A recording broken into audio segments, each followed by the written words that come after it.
হে ভারত, এই পরানুবাদ, পরানুকরণ, পরমুখাপেক্ষা, এই দাসসুলভ দুর্বলতা, এই ঘৃণিত জঘন্য নিষ্ঠুরতা, এইমাত্র সম্বলে তুমি উচ্চাধিকার লাভ করিবে? এই লজ্জাকর কাপুরুষতার সহায়ে তুমি বীরভোগ্যা স্বাধীনতা লাভ করিবে? হে ভারত, ভুলিও না তোমার নারী জাতির আদর্শ সীতা, সাবিত্রী, দময়ন্তী। ভুলিও না তোমার উপাস্য উমানাথ, সর্বত্যাগী শঙ্কর।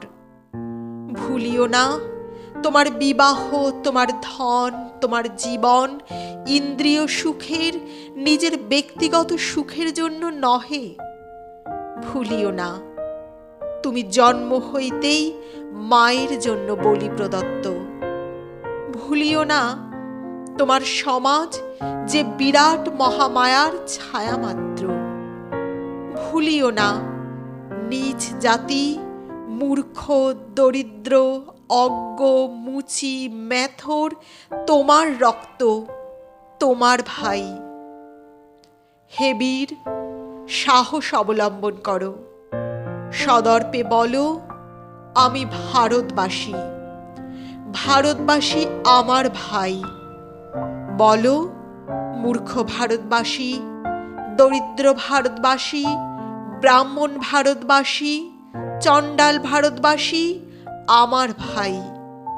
তুমি কটিমাত্র বস্তাবৃত হইয়া সদর্পে ডাকিয়া বলো, ভারতবাসী আমার ভাই, ভারতবাসী আমার প্রাণ, ভারতের দেবদেবী আমার ঈশ্বর, ভারতের সমাজ আমার শিশুসজ্জা, আমার যৌবনের উপবন, আমার বার্ধক্যের বারাণসী।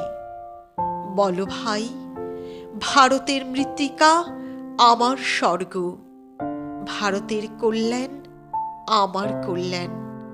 আর বলো দিনরাত, হে গৌরীনাথ, হে জগদম্বে, আমায় মনুষ্যত্ব দাও। মা, আমার দুর্বলতা, কাপুরুষতা দূর করো, আমায় মানুষ করো।